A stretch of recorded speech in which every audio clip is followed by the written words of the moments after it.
Bismillahirrahmanirrahim. Assalamualaikum warahmatullahi wabarakatuh. Rekan-rekan, sahabat karib, saudara-saudaraku, kembali saya hadir ke hadirat Anda untuk sama-sama kita melakukan evaluasi dan pendalaman diri agar supaya hidup ini semakin memiliki kualitas di hadapan ilahi sehingga kita insya Allah mendapatkan ridhonya. Saya ingin meluruskan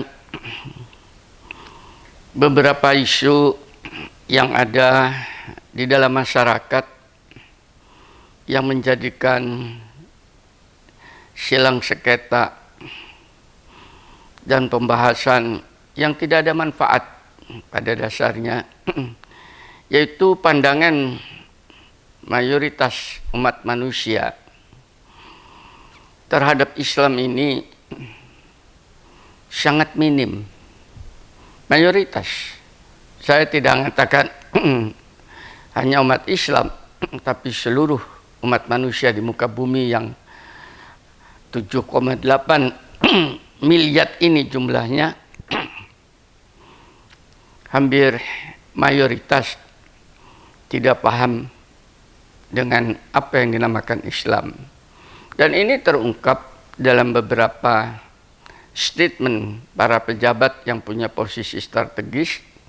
Misalnya yang untuk saya mungkin kurang bijak, kata-kata yang mengatakan bahwasanya Tuhan bukan orang Arab. Ini saja menunjukkan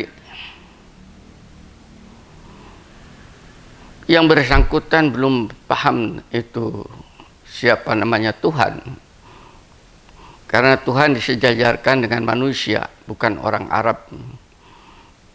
Itu terekspos karena ada rasa yang tidak suka.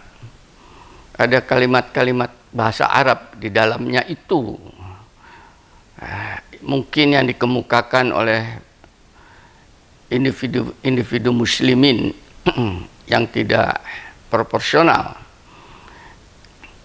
Ya, saya luruskan, mudah-mudahan Anda belajar kembali tentang siapa Allah dan tentang siapa itu Islam.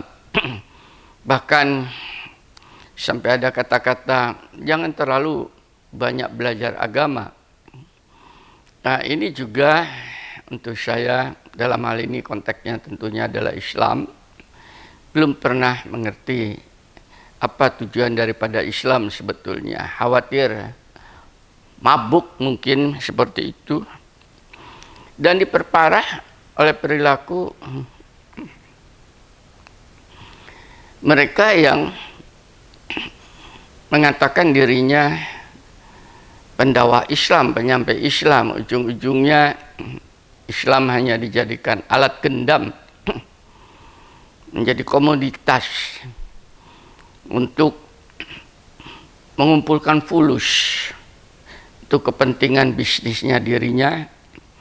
Yang lain mungkin sampai mendirikan pondok, mengumpulkan wanita-wanita yang ujung-ujungnya juga ada penyalahgunaan tentang bagaimana harusnya mendidik murid-muridnya.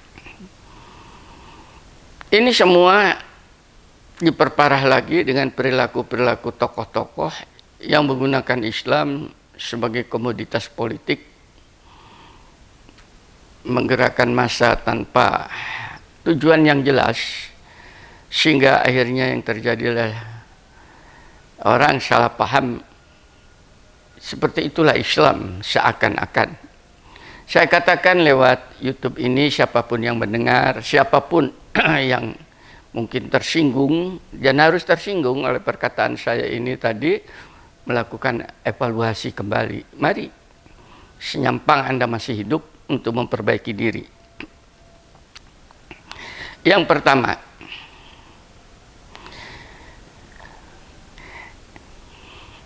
Islam ini adalah sebuah konsep dari ilahi. Itu yang pertama, dari Tuhan.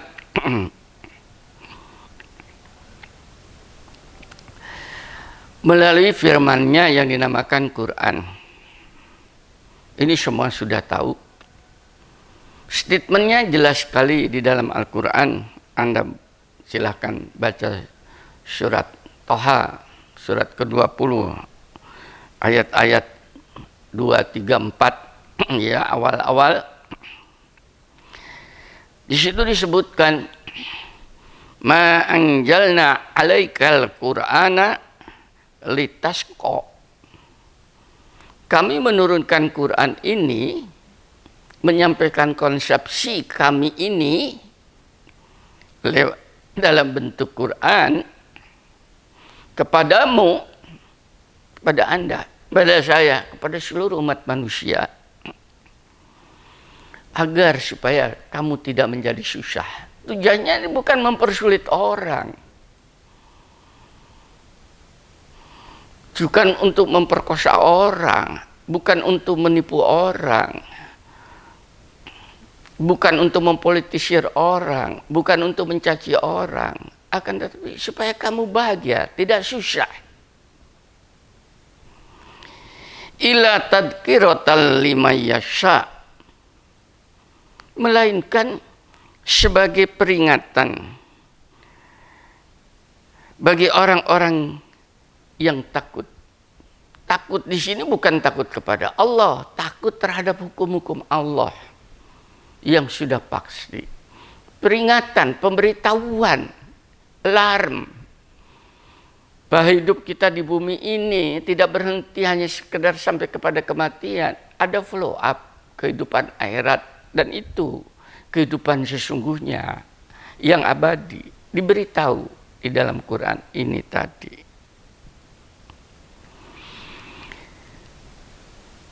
Dan ini bukan dari manusia konsep ini. Tangjilam mimman khalaqal arda was samawatil ula. Konsep ini, pemberitahuan ini diturunkan dari ilahi, dari Allah yang menciptakan bumi dan langit yang tinggi ini. Jadi bukan main-main ini, dalam rangka agar supaya kita itu selamat, bahagia di dalam hidup. Siapakah pencipta langit dan bumi itu? Itu yang dinamakan Ar-Rahmanu alal arsyistawa. Dialah zat yang maha pengasih, yang bersemayam, yang menguasai aras. Di situ disebutkan Ar-Rahman. Jadi saking sayangnya, begitu sayangnya terhadap manusia, diberikan rujukan konsepsi dalam bentuk Quranul Karim. Di dalam YouTube saya yang lain sudah saya sebutkan, ini bukan Muhammad, bukan buatan Muhammad. Muhammad tidak mampu membuat Quran. Tujuannya untuk apa? Tujuannya tidak lain, Anda baca di dalam surat Al-Kahfi, surat ke-18 ayat 56, di situ disebutkan, dan kami tidak mengutus rasul-rasul itu untuk menyampaikan firman-Nya itu tadi, konsepsinya itu, melainkan sebagai pembawa kabar gembira dan pemberi peringatan. Hanya dua. Al-Quran itu disampaikan lewat para nabi dan sampai kepada kita, khususnya mereka yang mengimani Quran itu, agar supaya kamu bergembira hidup di bumi ini. Bukan susah. Jadi indikasi kalau sekarang Anda selalu hidupnya itu dalam keadaan susah, murung, membenci, mencaci dan sebagainya, maka Anda belum berislam itu. Karena kabar gembiranya belum teradopsi oleh Anda. Harusnya bergembira, bersenang-senang di dalam hidup ini. Dan pemberi peringatan tadi, pemberitahuan, kayak polisi, kayak rambu-rambu lalu lintas, tidak boleh berhenti di sana, itu lampu merah, itu ada tanda S, itu ada tanda P, itu tanda belok, ini ada jalur yang tidak putus-putus, di mana Anda tidak boleh memotong dan sebagainya. Pemberi peringatan bahwa hidup ini ada aturan. Ini kepada mereka semua. Jadi kalau sekarang perilaku mereka tokoh-tokoh yang membelokkan, memelintirkan Islam seperti itu, Anda belum berislam. Saya beritahu, ya, mereka belum berislam.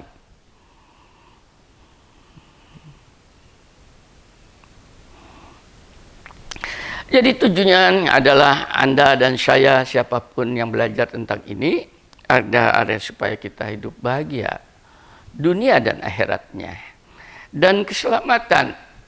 Di dunia kita selamat, insya Allah kita berharap di akhirat juga agar selamat, karena di sana pun ada hukum-hukum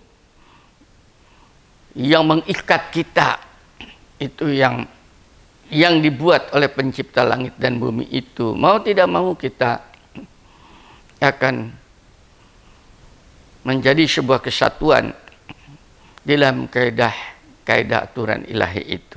Timbul pertanyaan, kalau begitu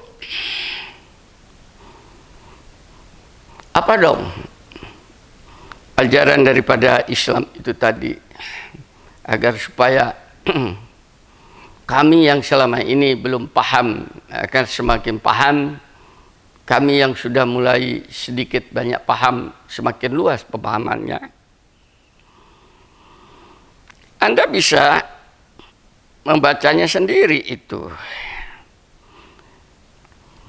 Di dalam Quran sendiri Anda keluarkan. Yang pertama, ajaran atau pengetahuan yang diberikan di dalam Al-Quran itu adalah berbicara tentang masalah peribadatan. Itu sedikit sekali cara beribadah kepada ilahinya itu.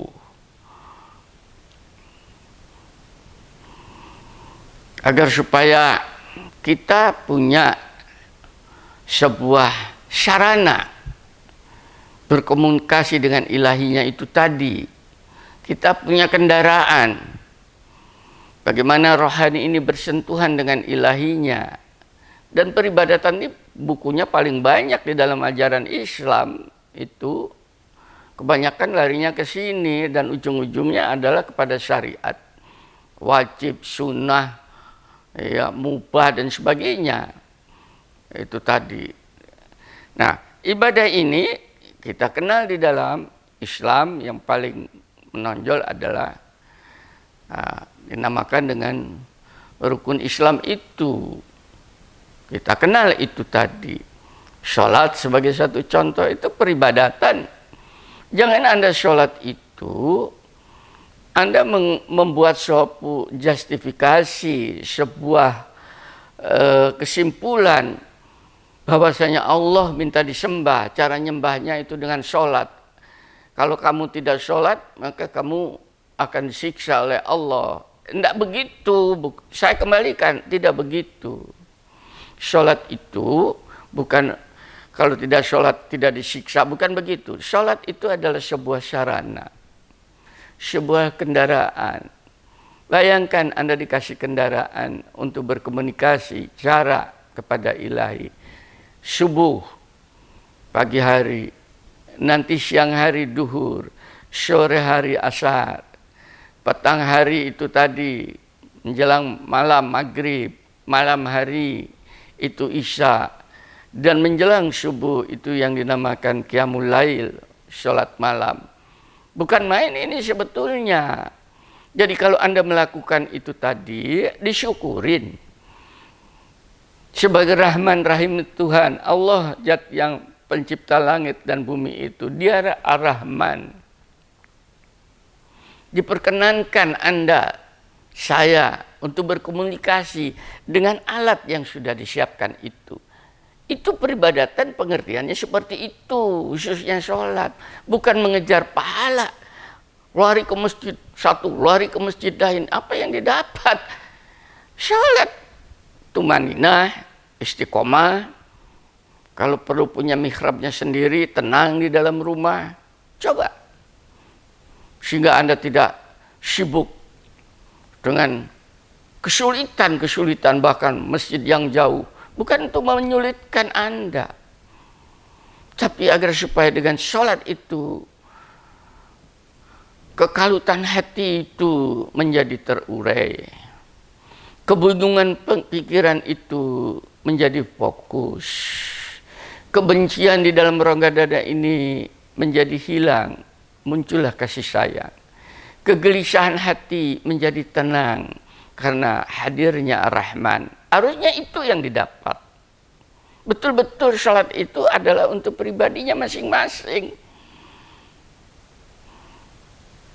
Itu tujuan daripada, coba, kalau tanpa itu dari mana alat Anda untuk berkomunikasi dengan ilahinya? Kalau tidak dari Allah itu sendiri. Kalau kita membuat sendiri persangka kita, Tuhannya itu yang dituju Tuhan yang mana?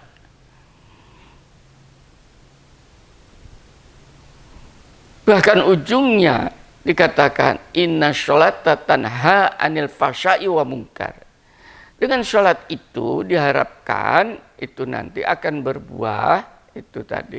Kamu tidak akan jatuh kepada perbuatan fasik dan kemungkaran. Kalau sekarang Anda bisa lihat orang berdesakan di dalam masjid untuk sholat berjamaah, akan tetap yang terjadi adalah munculnya kemungkaran di mana-mana, bahkan di dalam pondok. Seperti apa yang diberitakan, kemungkaran daripada ustadz terkenal untuk menipu orang, mengumpulkan uang dan sebagainya. Mudah-mudahan itu adalah hoax. Ya, mudah-mudahan. Tapi kalau benar, ya ini sebuah itu yang dinamakan keprihatinan sosial. Ya, saya pun ikut prihatin. Lalu di mana sholat Anda? Itulah sebabnya Nabi Ibrahim alaihissalam berdoa kepada ilahinya. Ya Tuhanku, jadikanlah aku dan anak cucuku orang yang tetap melaksanakan sholat, istiqomah di dalam sholat.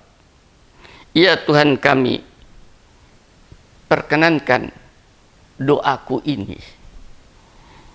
Anda jadi orang tua, melakukan sholat dengan benar, memohon kepada ilahinya agar supaya anak cucu juga seperti itu. Karena hanya ini alat komunikasi dengan ilahi, selain mungkin doa-doa yang lain. Ini yang di dalam 24 jam itu hampir 5 kali. Ditambah 1 kali malam hari, yaitu qiyamul lail 6 kali Anda berkomunikasi. Kurangkah Rahman Rahim Allah? Kalau orang melakukan seperti ini di dalam Islam, apakah kemudian menjadi mabuk, menjadi orang yang benci? Tidak, justru hatinya akan semakin lembut, semakin tenang, semakin brilian pikirannya, semakin sayang dengan sesama. Itu yang pertama. Yang kedua,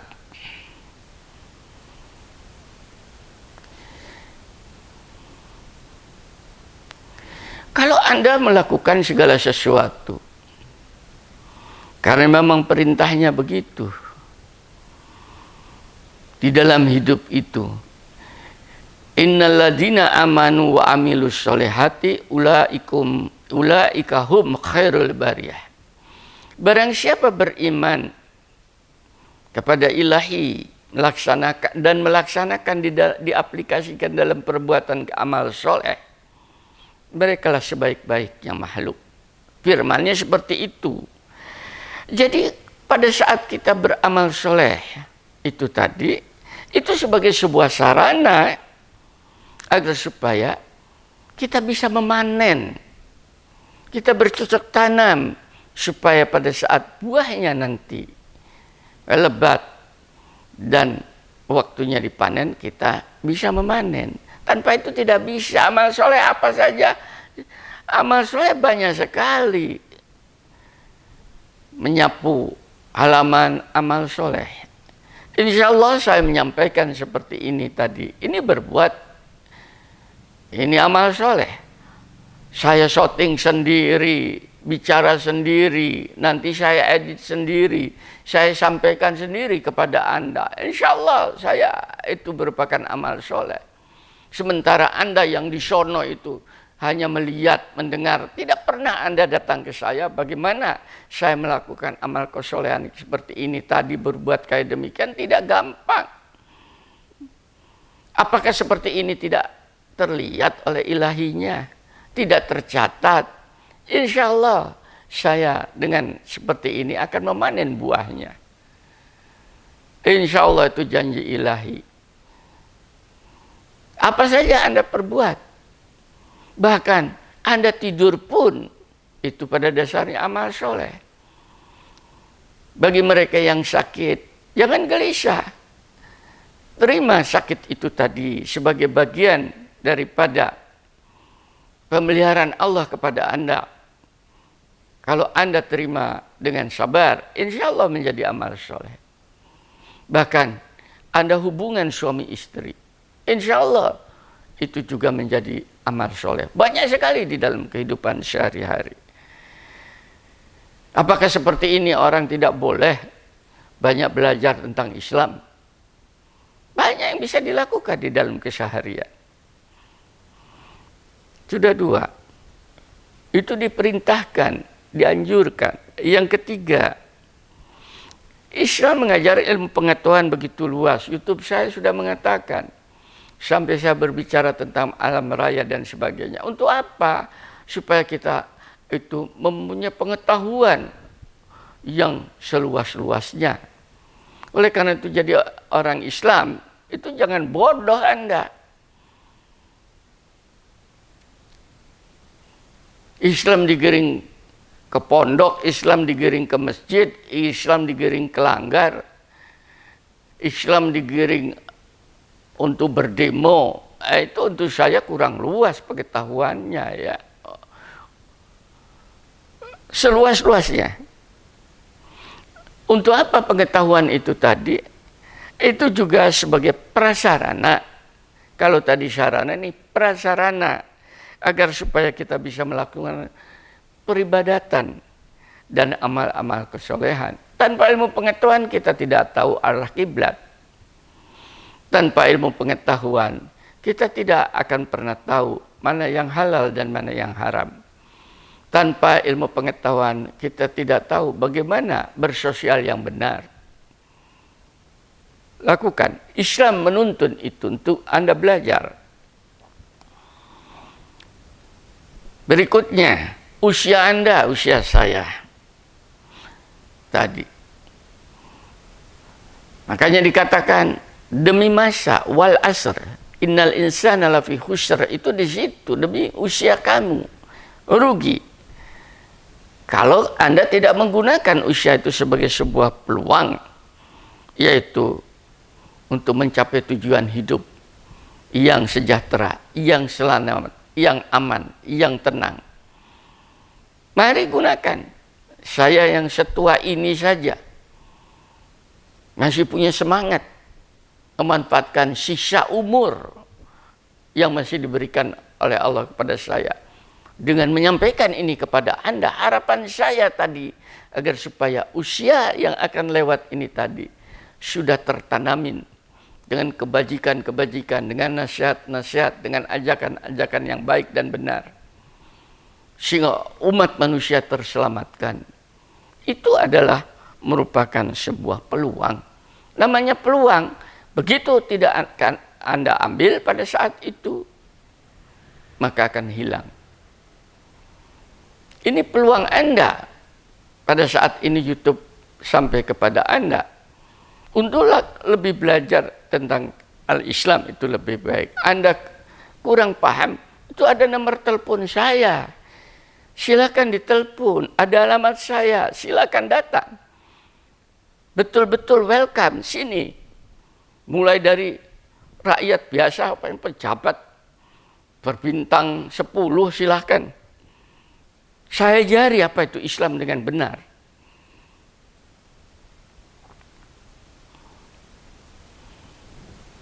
Termasuk ustadz-ustadz yang menyampaikan tentang keislaman ini. Anda itu bukan seorang pendidik mayoritas, hanya sekedar bicara.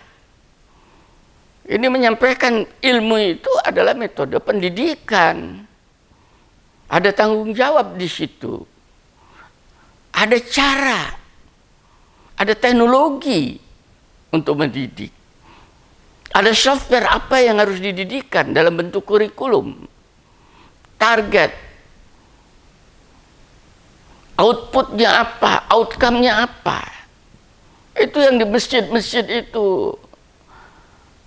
Kebanyakan bukan seorang pendidik, kadang-kadang anak-anak itu baru tamat SMA dan sebagainya. Bagaimana Anda akan mendidik masyarakat yang begitu heterogennya seperti ini?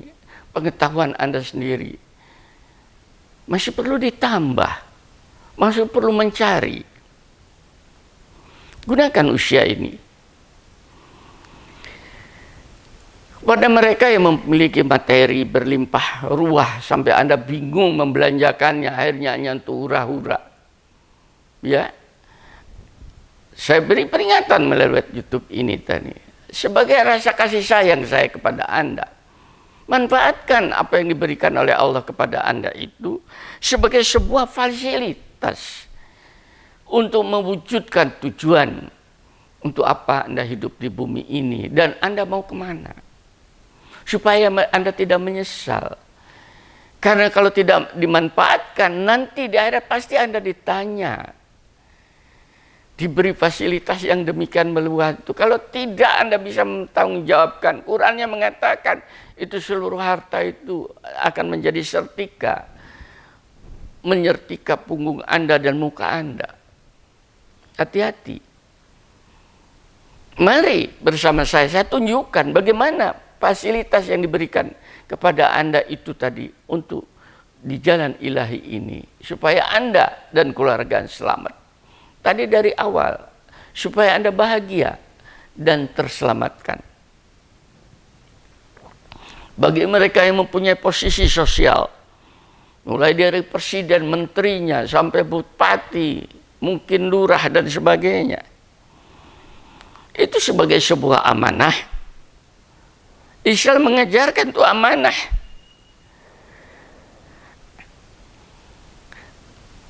Apabila amanah itu Anda pegang betul-betul, maka akan memudahkan bagi Anda untuk mencapai tujuan. Karena apa? Karena Anda punya payung hukum.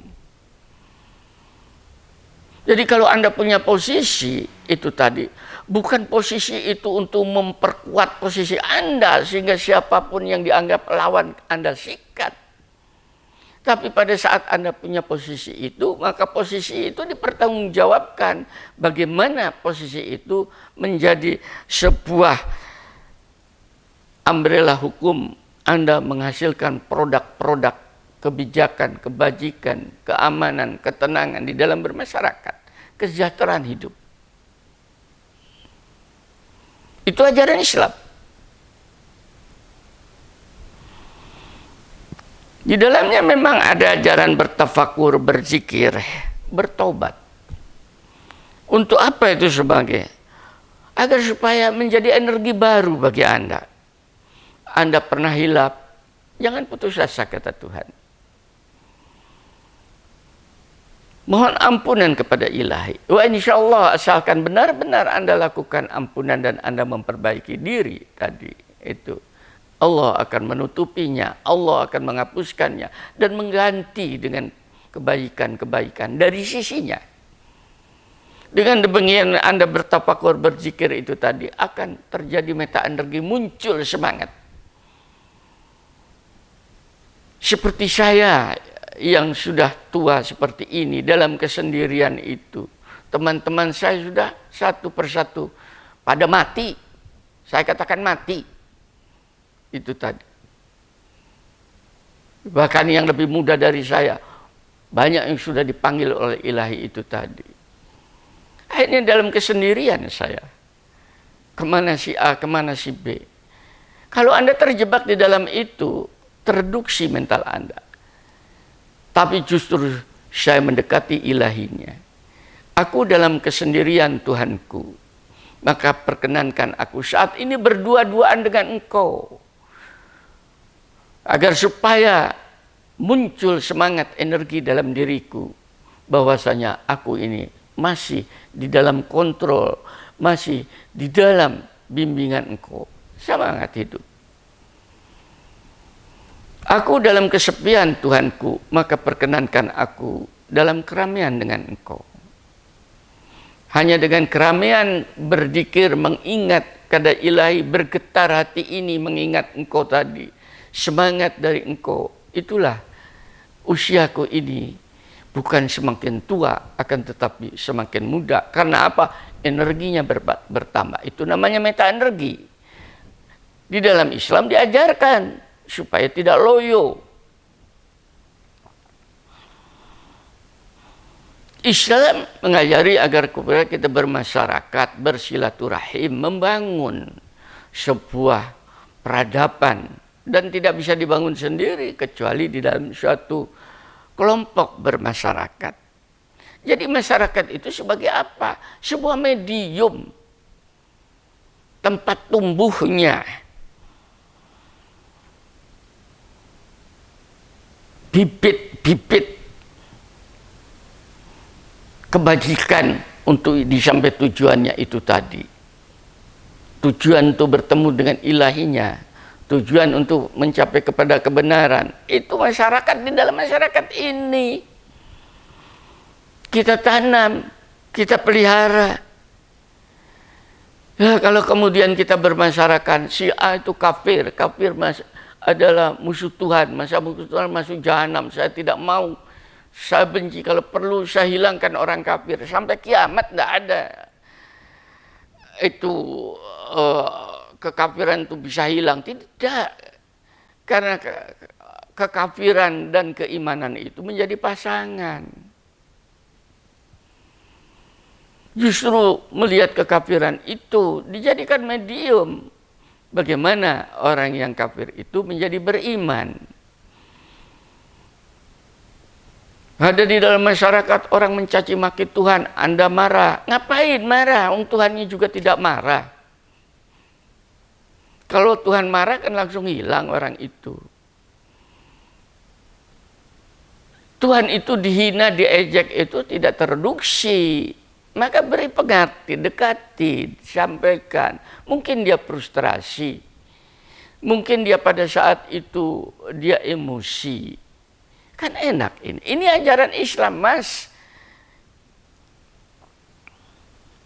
Dengan demikian Islam itu rasional, bukan emosional. Inilah yang disebut yang pertama alasan mengapa rasional. Islam bukan sebuah ajaran paksaan.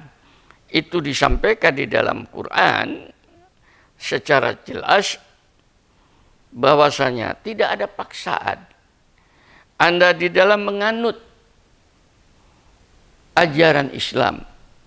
Saya tidak mengatakan agama Islam. Karena memang pada dasarnya ad-din itu bukan agama, itu ajaran. Kalau agama Islam, Islam itu dimasukkan kotak agama, tidak akan luas. Akhirnya muncul kata-kata jangan banyak belajar agama. Ini kan tereduksi. Dikatakan la ikraha fiddin, tidak ada paksaan. Ini Allah yang mengatakan, jangan dipaksa orang. itu di masjid-masjid itu memaksakan loudspeaker Al-Quran.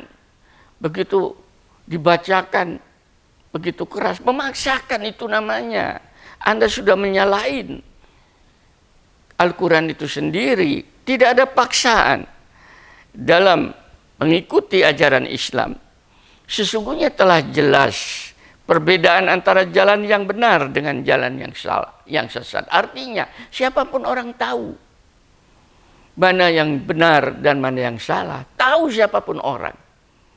Mulai dari anak kecil sampai orang yang sudah mau tua bangka seperti saya ini, tahu semua. Barang siapa ingkar kepada tagut, artinya tidak mengikuti jalan yang sesat, dan beriman kepada Allah, artinya mengikuti jalan yang benar, maka sungguh dia telah berpegang pada tali yang sangat kuat yang tidak akan putus.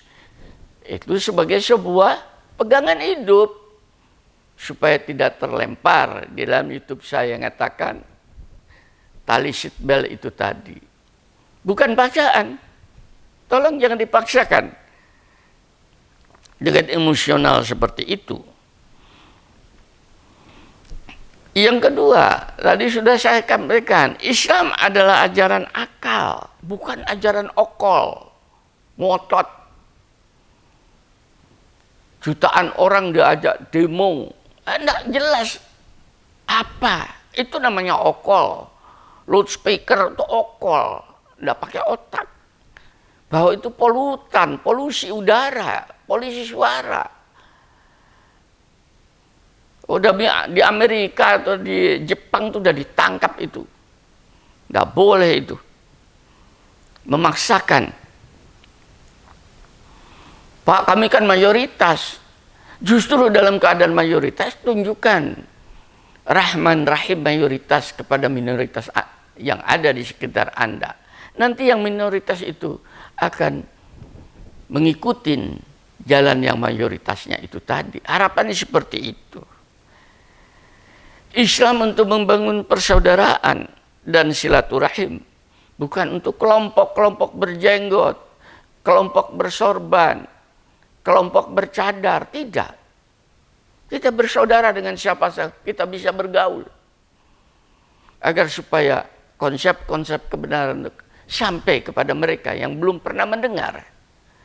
Sampai kepada mereka harumnya yang belum pernah mencium. Islam perlu penjabaran sesuai dengan zamannya, bukan ajaran nenek moyang. Tolong Islam itu dari hari ke hari berkembang sesuai dengan perkembangan waktu, sesuai dengan perkembangan langit yang terus berkembang, katanya Allah. Jangan zaman sekarang dikali kepada zaman Nabi Muhammad, sudah lebat. Qurannya sampai kepada kita. Zaman kenabian dengan zaman kita beda.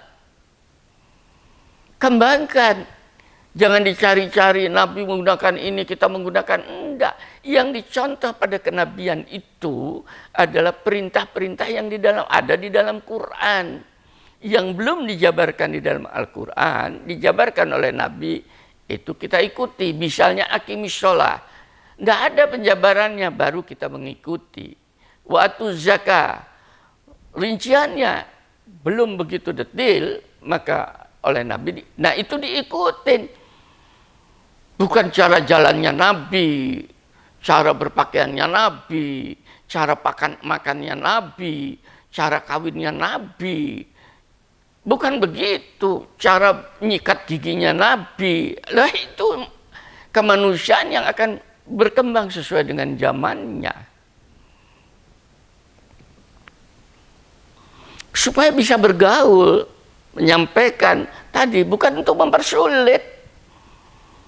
Zaman Nabi sampai naik onta, bukan kemudian kita bersusah-susah dengan keislaman. Itu semakin susah semakin baik. Enggak, semakin susah. Islam bukan untuk menyusahkan, tapi untuk memudahkan. Makanya perlu dijabarkan, itu diperlukan otak dan mata hati yang ada di dalam rongga dada itu tadi. Islam menghargai profesionalisme, Quran mengatakan kalau kamu tidak tanya tentang sesuatu, tanyalah kepada ahlinya. Profesionalisme. Di dalam Al-Quran surat ke-9 ayat 105, bekerjalah kamu, maka Allah akan melihat pekerjaan kamu. Ini profesionalisme, bukan di masjid disuruh bekerja, tadi berbuat. Bahkan di dalam ayat lain, faida farokta fanshob wa ila robika fargob, maka apabila engkau telah selesai melakukan pekerjaan yang satu, maka bekerjalah dengan keras, dengan semangat mencari pekerjaan-pekerjaan yang lain, urusan-urusan lain, dan tetaplah niat Anda, nawaitu Anda untuk mendapatkan ridhonya. Apa bukan profesionalisme ini? Jadi umat Islam itu pada dasarnya, ajaran Islam itu meningkatkan etos kerja supaya kita menjadi orang yang produktif, bukan konsumtif. Islam mengharapkan kultus pada manusia, akan tetapi meninggikan tauhid kepada ilahi. Nah, ada lagi kelompok-kelompok tertentu mengaku dirinya turunan Nabi dan sebagainya. Saya bilang ini mengada-ada. Nabi tidak menurunkan keturunan biologis, akan tetapi menurunkan pengetahuan. Apa yang saya sampaikan ini pengetahuan dari kenabian lewat Qur'annya. Anda tidak percaya diri dengan dirinya karena tidak punya ilmu, akhirnya gandol ke Nabi. Nabi dijadikan kambing hitam oleh Anda itu semua. Nggak boleh itu, Qur'annya mengharamkan. Nah, ini Anda dikultus-kultus. Ujung-ujungnya satu pengikut, yang kedua fulus. Ini kan sudah pelecehan terhadap kenabian. Hati-hati Anda. Dan yang terakhir yang bisa saya timba, Islam adalah ajaran terbuka, bukan ajaran tertutup. Silakan, welcome.